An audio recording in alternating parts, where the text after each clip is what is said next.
یہ سارے مسئلے، یہ مثالیں جلدی جلدی میں نے دے دی کیونکہ وقت بہت زیادہ ہو گیا. یہ سارے مسئلے روح اور بدن کے اختلاف کے ہیں اور ترجیحات کے ہیں. اب روح انسان کی مرد اور عورت کی مختلف ہے. روح مؤنث و مذکر نہیں ہے. جب روح مؤنث و مذکر نہیں ہے اور تقویت روح کو دینی ہے تو پھر اگر قرب الہی حاصل کرنے میں کوئی عورت کسی مرد سے آگے نظر آئے تو اس میں تعجب کی بات ہے. ہو سکتا ہے کہ کوئی عورت ہو، خاتون ہو، اور وہ مرد سے آگے نظر آئے اس لیے کہ اس کی روح مضبوط ہے. شام کا دربار سجا ہوا ہے، لوگ بیٹھے ہوئے ہیں کرسیوں پر. حاکم کو یاد آیا کہ صفین میں علی کا لشکر جب بھاگ رہا تھا تو ایک عورت ہی تو تھی جس نے بھاگتے ہوئے لشکر کو واپس بلا لیا تھا. پتا کیا کہاں رہتی ہے؟ کہاں؟ بصرے میں رہتی ہے. بصرے کی گورنمنٹ کو خط لکھا ذرا ام الخیر کو بھیج دو. اب جب ام الخیر آ کے کھڑی ہوئی تو بٹی بیٹھی ہوئی، سفر مسافرت کے گرد و غبار ان کے اوپر تھے، مگر سامنے آ کے کھڑی ہوئی تو پہلا سوال یہ کیا کہ مجھے یہاں بلایا کیوں ہے؟ مولا کی شہادت ہو چکی تھی. کہنے لگا علی مر گئے کیسا لگتا ہے؟ اللہ اکبر. گھر میں بیٹھ کے ٹھنڈے کمروں میں بیٹھ کے پیاری پیاری باتیں کرنا، جرأت مندی کا مظاہرہ کرنا، کسی ظالم بادشاہ کے خلاف ٹھنڈے کمرے میں بیٹھ کے باتیں کرنا ہو رہے ہیں، اس ظالم کے سامنے بولنا ہو رہے ہیں. کہنے لگا نا کہ علی مر گئے کیسا لگتا ہے تو بے ساختہ بولی علی نہیں مرے، عدالت مر گئی. کہنے لگا کیا مطلب ہے؟ کہ تمہارے گورنر نے بصرے میں ظلم کی حد کر دی، زیادتیاں بڑھ چکی ہیں.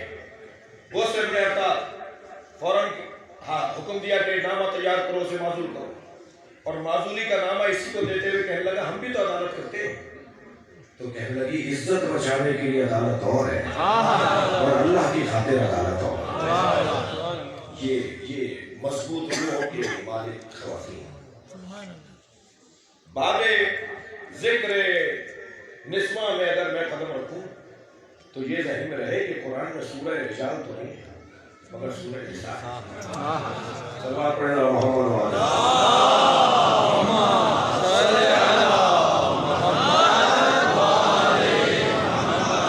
لہذا اللہ نے ارشاد فرمایا من عمل صالحا من ذکر او انثی، جو بھی اچھا کام کرے گا چاہے وہ مرد ہو یا عورت، فَلَنُحْيِيَنَّهُ حَيَاةً طَيِّبَةً، ہم اس کی زندگی کو جاویدان بنا دیں. وہ مر بھی جائے گا یا مر بھی جائے گی تب بھی ہم اسے زندہ رکھیں گے. اس کی قبر لوگوں کو ہدایت دے گی، اس کا ذکر لوگوں کو زندگی بخشے گا، اس کی یاد قافلوں کو بڑھاتی رہے گی. اس کی وجہ سے لوگ جینے کا لطف پائیں گے، مرنے کا ذائقہ سمجھیں گے. ہم اس کی حیات کو جاویدان کریں گے اور ہم اسے ایسا عاجز دیں گے کہ جیسا آج ہم نے اس سے پہلے کسی کو نہیں دیا. اور معلوم ہوگا کہ عمل انجام دینے کے بدلے میں اللہ کیا انعام عطا کرتا ہے. عزیزو، وادی